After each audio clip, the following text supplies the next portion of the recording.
adam. O dedi yok yok yok yok. Mənə gəlsin qadın. O dedi yok yok yok yok. Qara gözlü qadın. O dedi yok yok yok yok. Mənə gəlsin qadın. O dedi yok yok yok yok.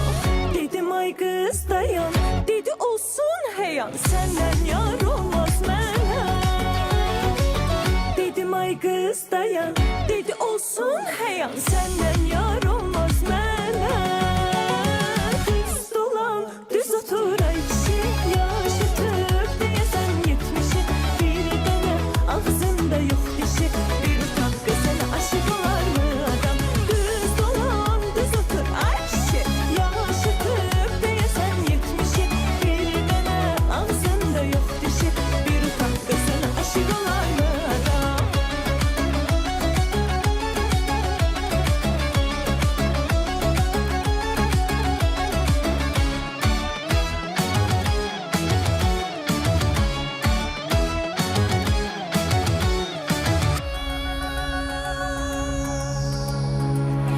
Sana kurban hacı, o dedi yok yok yok yok. Hacı yar muhtacı, o dedi yok yok yok yok.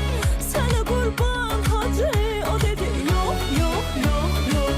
Hacı yar muhtacı, o dedi yok yok yok yok. Dedim ay kız dayan, dedi olsun heyan. Senden yar olmaz mənə. Dedim ay kız dayan.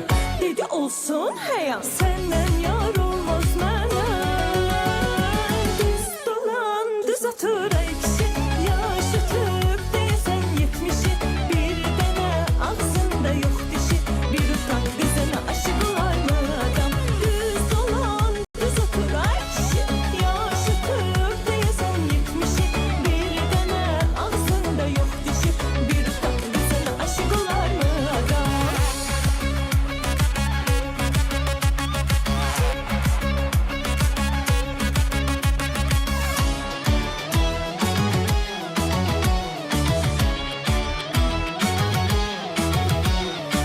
Nə qəşəng geyinmisiniz. Afərin sizə. Bəli, bir daha təqdim etmək istəyirəm ki, Fuad rəqs qrupunun dəyərli üzvləri bizim üçün o dedi, yox, yox, yox rəqsini oynadılar bizim üçün, hə? Yox dedilər bugün.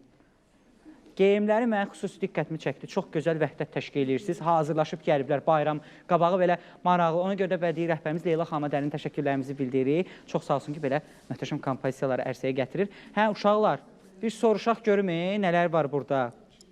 Uşaq xanım, Novruzda hansı adətləri sevirsiniz? Novruzda rəngbərəng yumurtaları toqquşdurmağı, Bəs sən bayaq əli uzatmışdın. Sən nə xoşdursan? Hə, bilən görüm. Mən şəkər buralar. Yeməyi. Yemək. Neyse, var şəkər bura. Şirin yanaqlarından görünür ki, sən şəkər bura xoşlayırsan.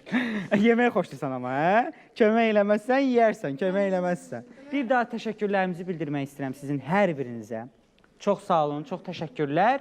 Və uşaqlar, məncə biz hamımız baxıb birlikdə də bir Azərbaycan xalqının, bizi izləyənlərin bayramını təbrik eləmək elə deyil. Birlikdə onda baxaq kameramıza deyək ki, Novruz bayramınız mübarək!